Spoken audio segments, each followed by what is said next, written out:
It's so tough because you need to understand your job and how to do it. You need to figure out the dynamics in your office with your coworkers. Then you have to understand your dynamic with your boss and the dynamic between your boss and, in this case, her boss. Mhm. And you have to understand the dynamic with the students. And you have to learn a new culture, what it's like to be in Arizona, and specifically ASU, which is the largest university in the country, how that differs from where I went, which is the smallest university in the country. Wellness, career, service, whole you. Insights on living a balanced, purposeful life. Not so long ago, I reached out to you. Hey, how's everything going with that new job? And we'll get into it, but it sounded like it wasn't going so well. And it made me stop and pause and say, what I do as a career advisor is often help people find alignment and find their dream jobs. But sometimes that dream job is attained and it starts, and then the real work begins. If we could just start off by saying how you came to work with Whole You and what was your experience of working together in the beginning to identify your ideal job?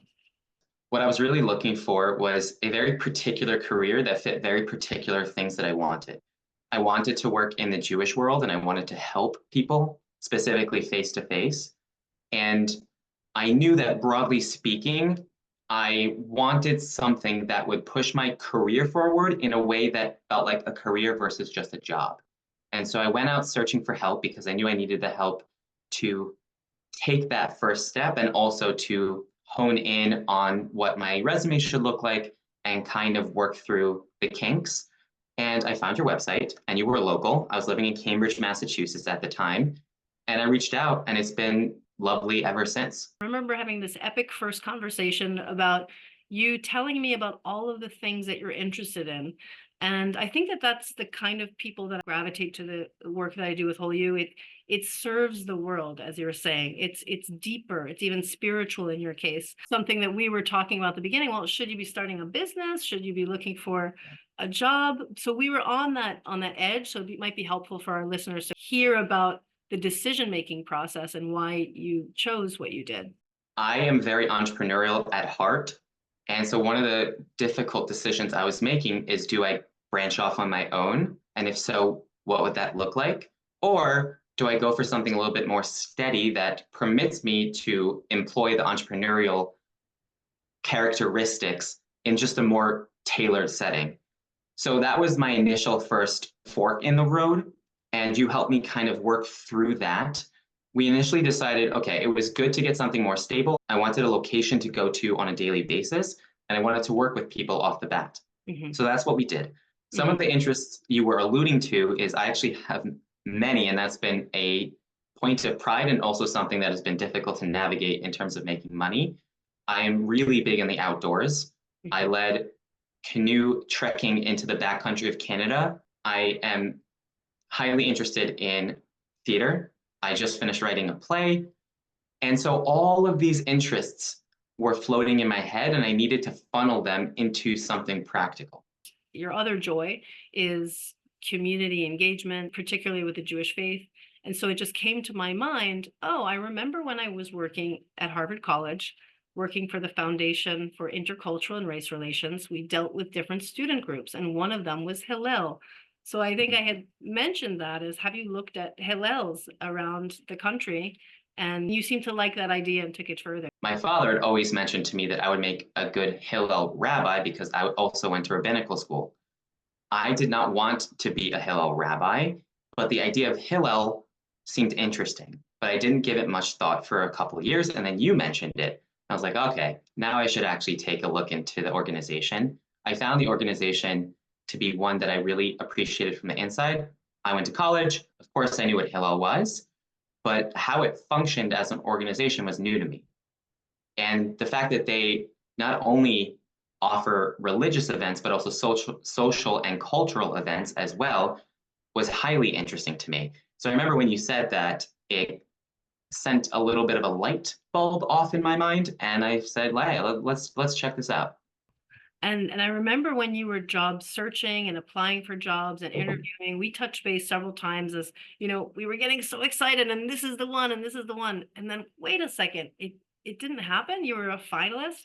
That happened a couple times. And I remember asking you, I said, what do you think it is as you reflect? And this is when you actually got the job that we'll be talking about. What was it that you felt kept you from getting those other jobs that you were so close to getting? It's a good question. I remember interviewing, I think it's 7 different Hillels in probably like 5 or 6 different states.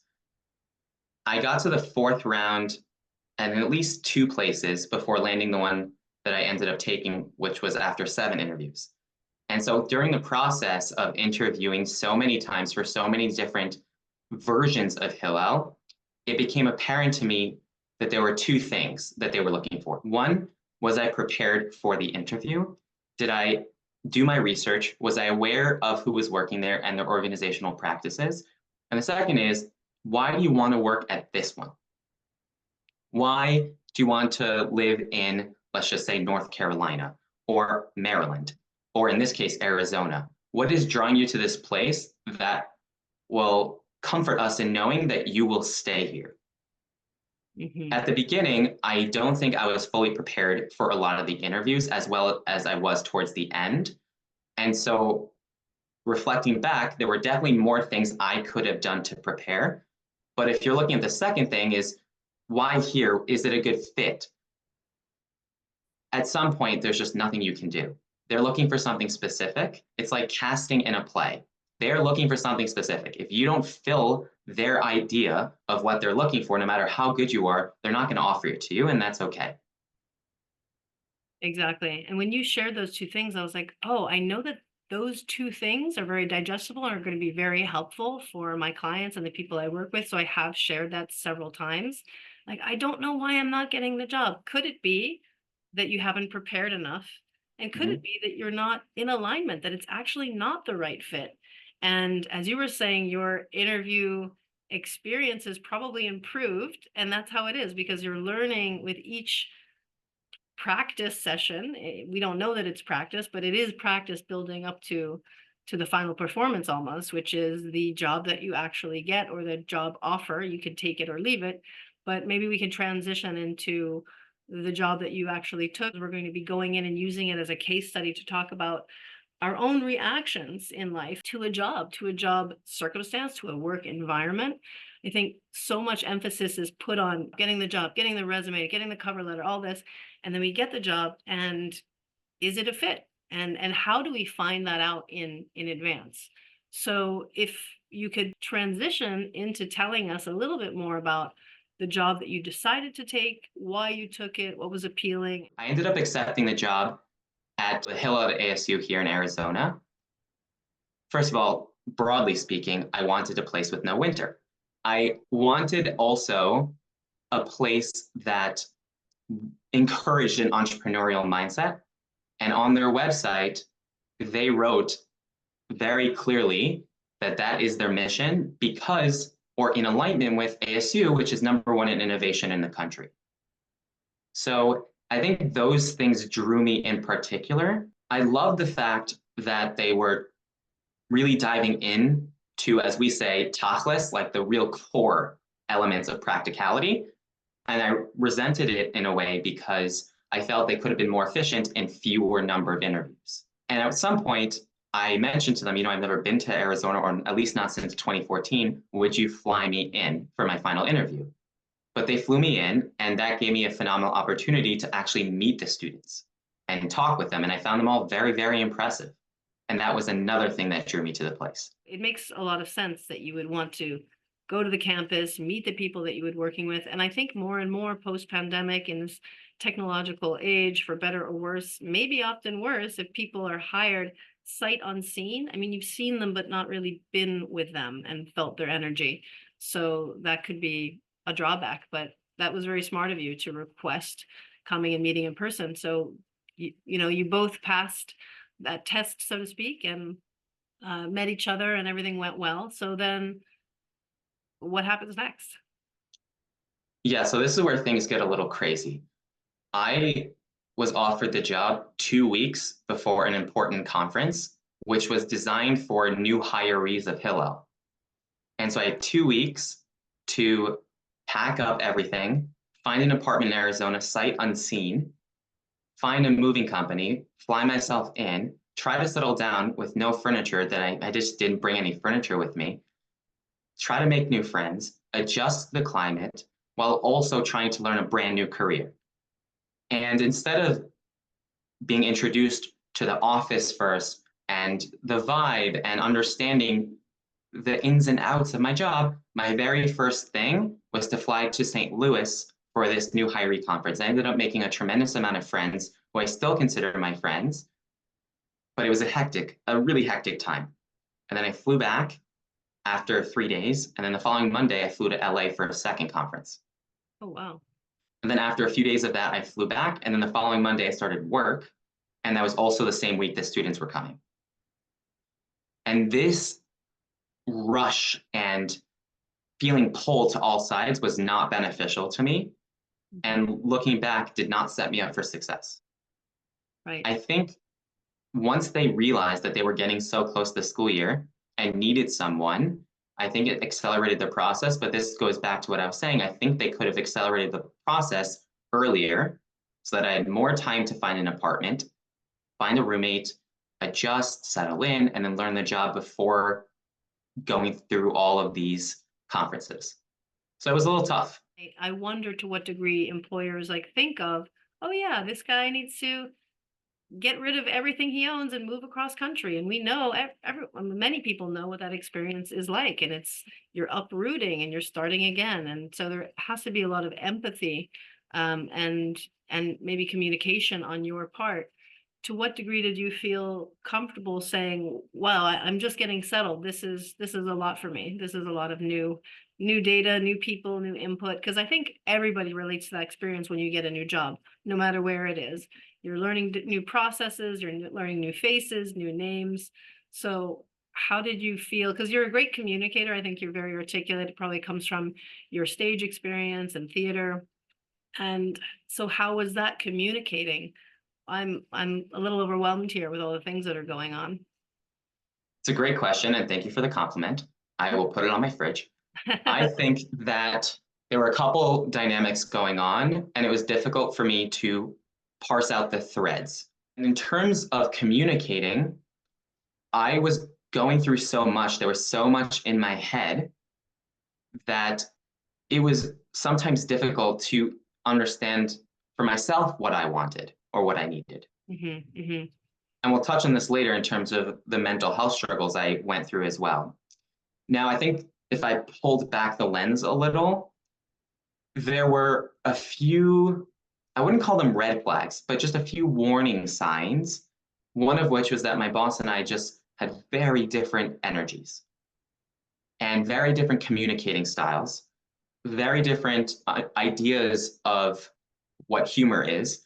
And that became a tremendous, tremendous issue later on. But I didn't know that at the beginning. If you are lighthearted, you've already cracked a couple jokes, you are a comedian, I think you've done even stand-up.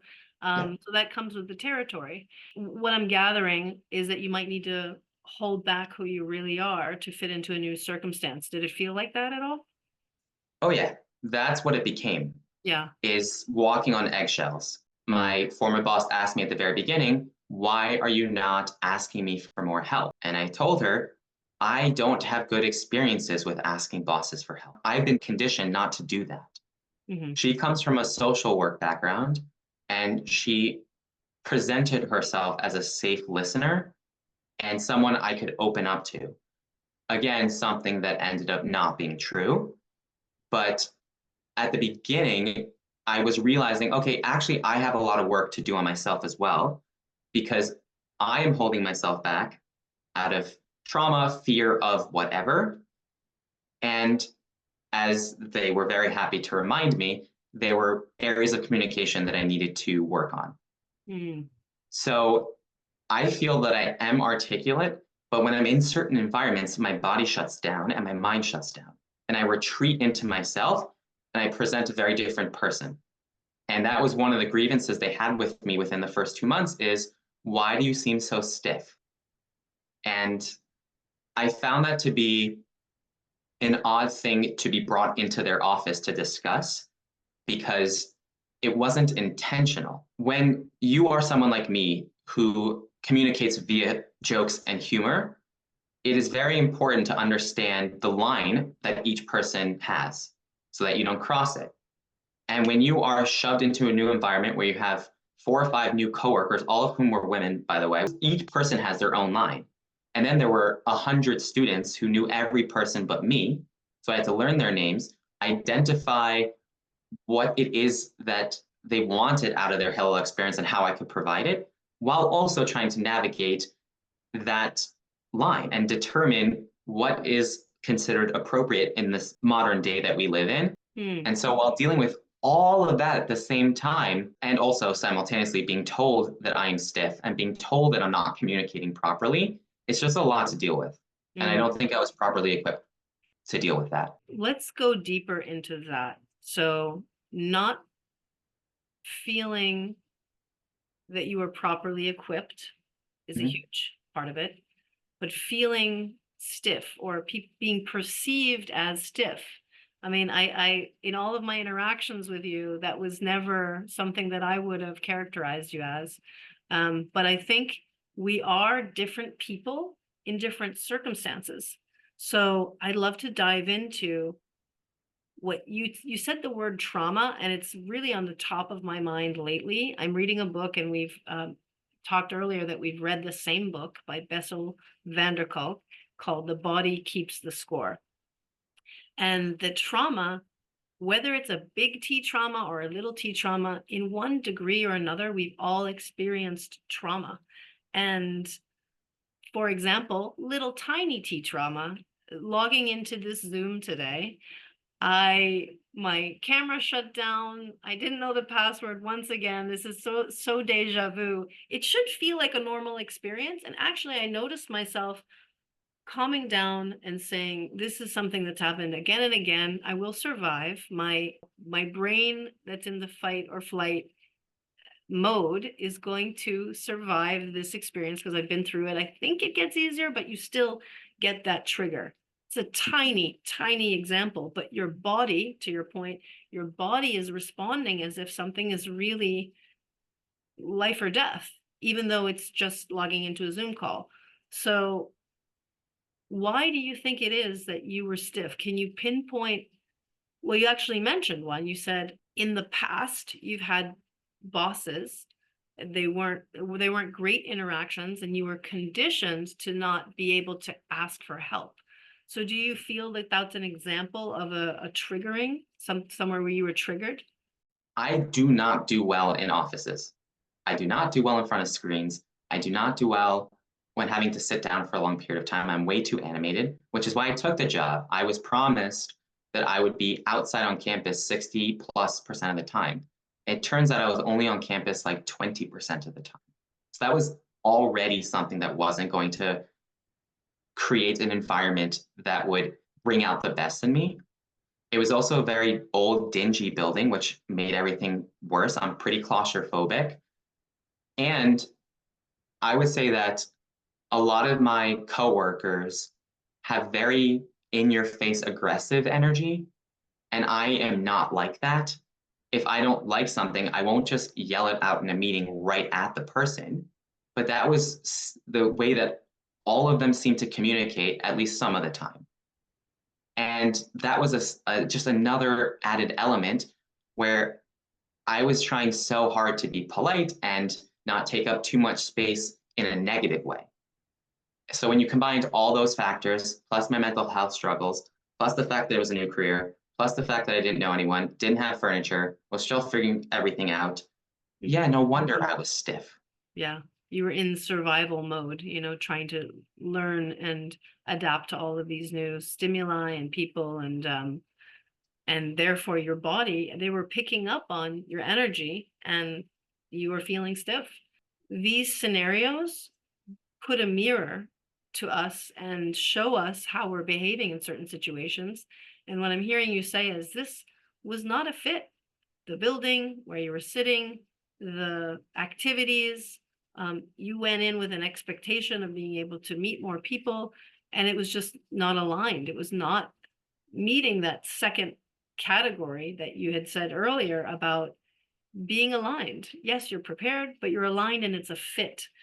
It was a fit in a theory. I guess there's multiple layers of fitting, but when you got down to it, the day to day was not a fit. And I'm wondering, just as a learning and to be able to help other people to see these red flags in advance of getting a job, because here you are, uprooted from Boston, went all the way to Arizona, started this new life. If you remember back to one of the exercises in the Whole You process, visualizing your ideal job down to the chair you're sitting on. What color is the wallpaper? How are you interacting with your colleagues? These are the kinds of things that I encourage people to think about, because it's not just the actual work that you're doing, it's about so much more. The cultural fit, the management style, the humor even. Because I think when we're interviewing for a job, we just want the job.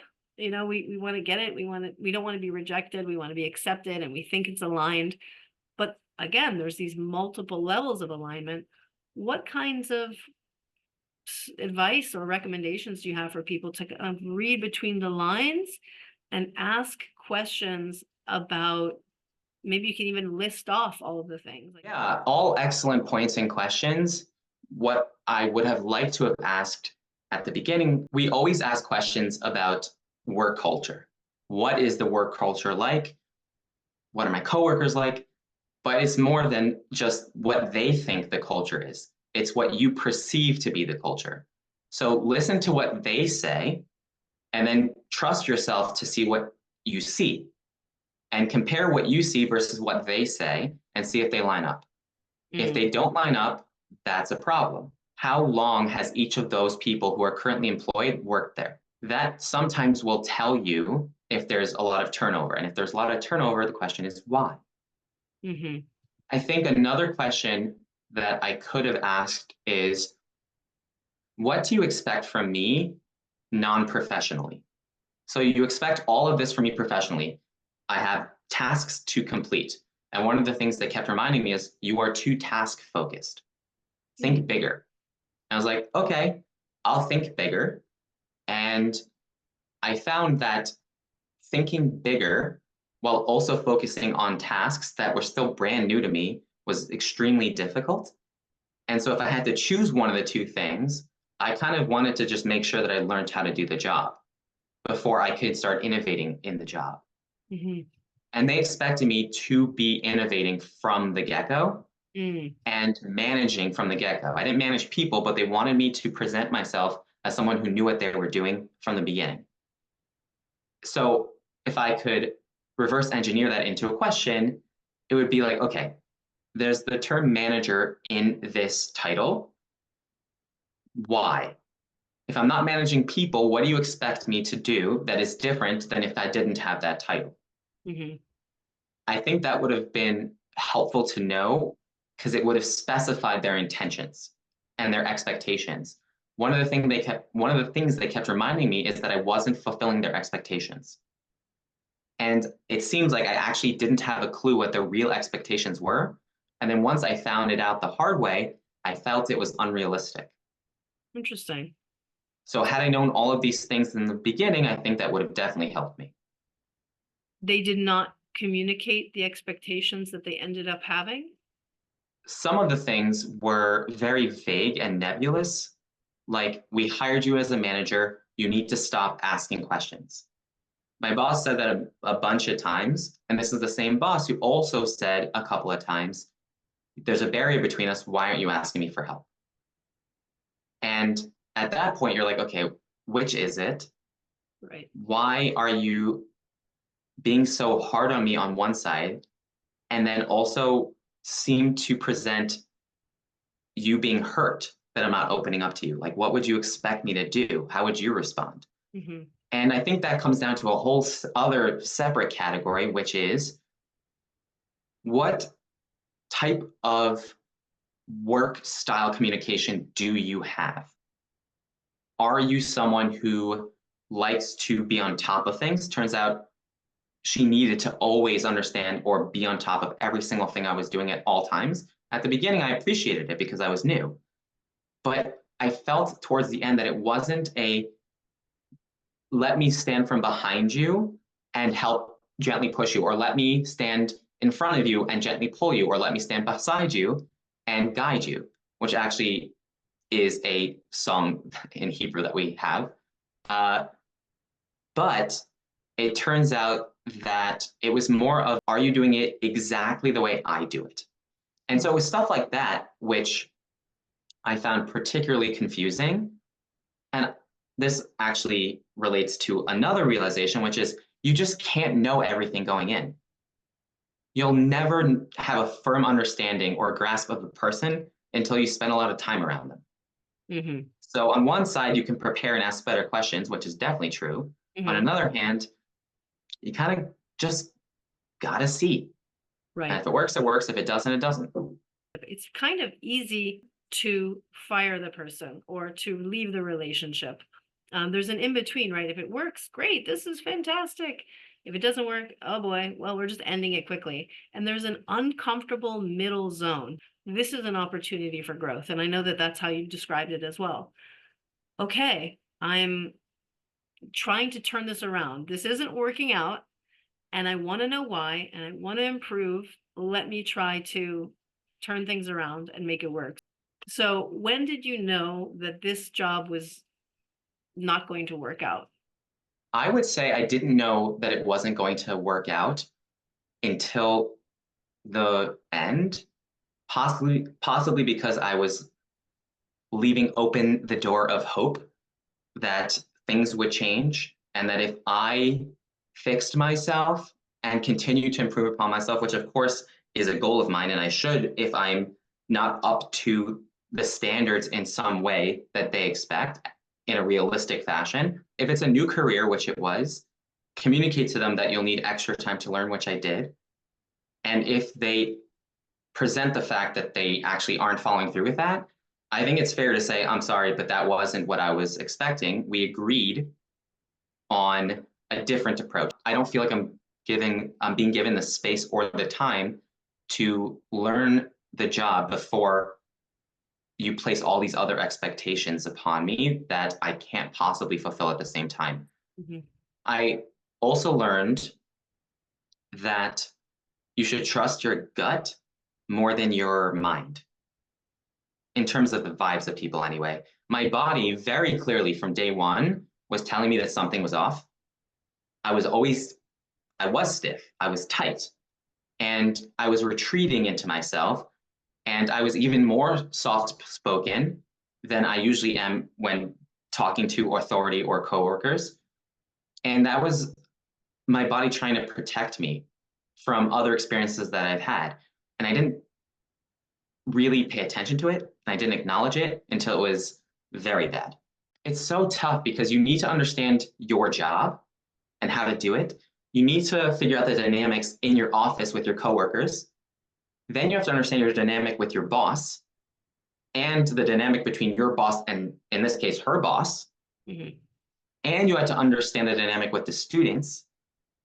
And you have to learn a new culture, what it's like to be in Arizona, and specifically ASU, which is the largest university in the country, how that differs from where I went, which is the smallest university in the country. I went to Brandeis, we had less than 4,000 undergrad.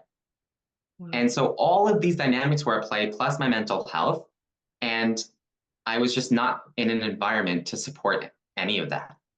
That's clear in terms of you saying all of these things, that it was not an environment that supported what you needed. It's not what you were expecting. Apparently, it was not what they were expecting, and it was not a fit. It didn't check that second box of being a fit. And so moving on from that, now talking about the mental health aspect, which you brought up a couple times. And I think that there is more awareness that's being brought to this topic of mental health and mental wellness, and as it relates to the work environment, because all of these things that you're describing are stressors, are potential triggers, are digging up possible traumas in people. And I don't think that it's in a common, outspoken way yet. I feel like if it was, that things would be very different. But if you could share with us, and I so appreciate your vulnerability and your openness, being advocate and ambassador for the kinds of solutions or things that you've done to combat some of the anxiety and other emotions that you felt. I mean, listen, I was very embarrassed about it when I first started figuring out what was wrong with me, but it's been a decade. And I have since realized that it's not my fault. It's only my fault if I don't do anything to fix it. And therefore, I'm not embarrassed to say that I'm so claustrophobic that I fainted twice on airplanes. So I've had those experiences. I have a particularly aggressive form of anxiety, and my overall sheer amount of things that I think I have makes it incredibly difficult to function. I remember very clearly the first time I went to a partial hospitalization program was in Cambridge. I was there for 6 weeks, and I sat around the room with other people like me. And the first thing I thought was grateful, because a lot of the people had impulses to cut themselves or drink a lot of alcohol. I thankfully don't have any of those. So I think it's important to be grateful, even if things are bad. And the second thing is we all went around talking, will any of us be able to hold down a job? And none of us were sure. None of us could at that time. It's tough. It's really, really tough. I every single second of every day, my body's in fight or flight. And so I will often be sitting on my couch, just shaking back and forth. The other night I had a 4-hour panic attack. I have, it's hard not to lose hope. And it's especially hard trying to function as an adult sometimes, going to the grocery store, paying bills, and especially learning a new job in a new career in a new place. So what I've learned is it's important to seek help. It's important to talk about it. It's important to meet other people like you.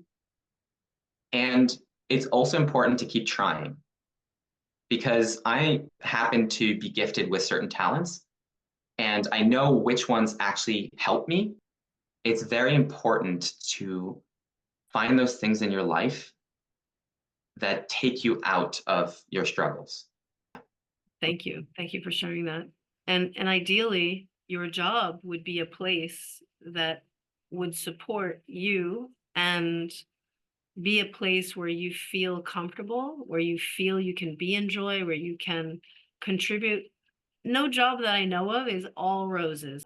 Even if you're an actor or a ballerina or a guitarist, or some of these jobs that are quote unquote dream jobs that some people would have wanted to do when they're little, you still need to book the gigs and deal with the manager and deal with the stage, and it's late nights, and there's always going to be drawbacks or quote unquote negative aspects that just come along with the job. But if you could leave us with some hope, in terms, to use your word, hope, of how to find an environment now, like all that you've been through, you found what you thought was going to be an ideal job, you took the job, it didn't work out for all these reasons that you shared, triggered some trauma, was not a fit in terms of the communication style, and on and on.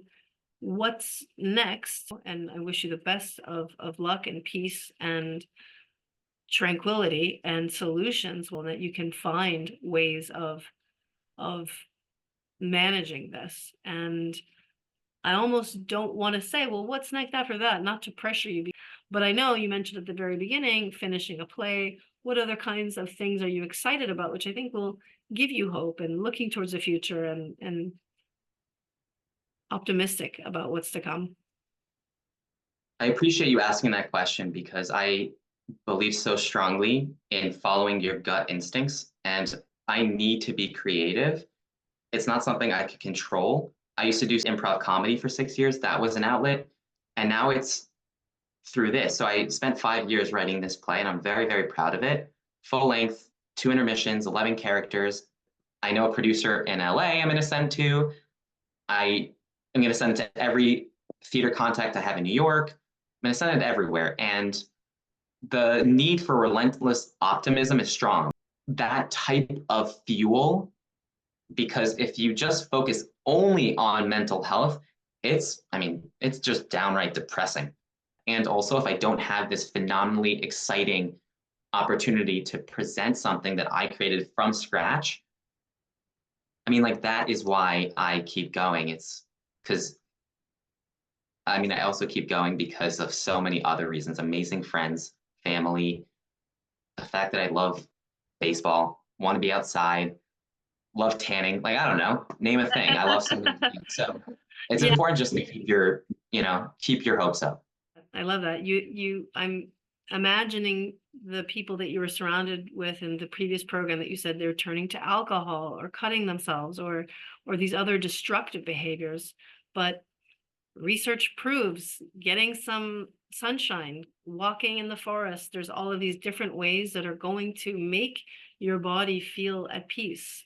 So finding those ways to get out, to find the fuel, to activate the fuel within you, to get out and experience life and experience that joy and connect with the joy. But hopefully the next endeavor will be something that supports you more, and that you listen to your body this time and those cues to say, is this right each step of the way, and to communicate how you're really feeling.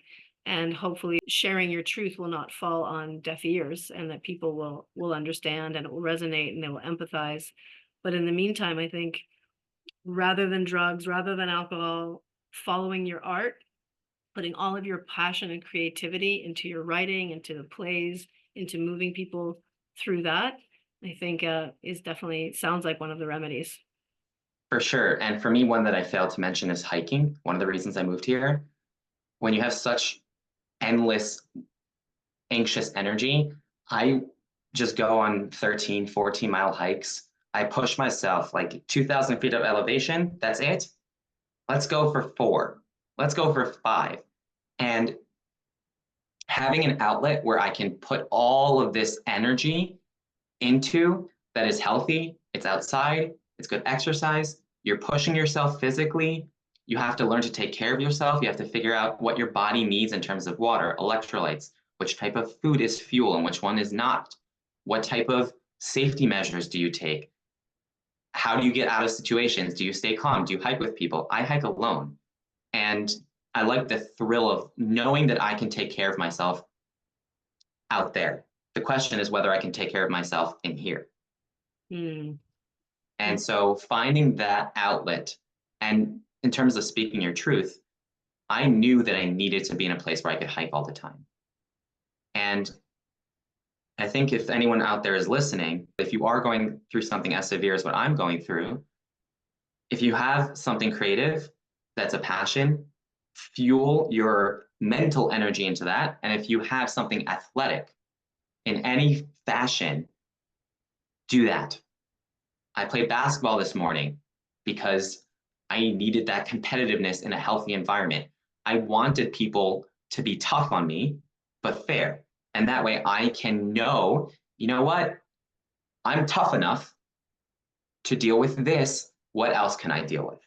So that's also important. Wonderful. It's very inspiring and exhilarating. You have these two sides that you're combating, the internal struggle, but then the connection to the outside, and sharing this with other people as we're doing now. Our intention is to connect with other people who might be feeling this as well. So thank you so much for your time and sharing all of this, Rafi. It was an absolute pleasure. As always, Shannon, you're the best. Thanks for having me, and continue doing what you're doing because you're doing good work. Thank you. You're so welcome. Toda raba. Bevakasha.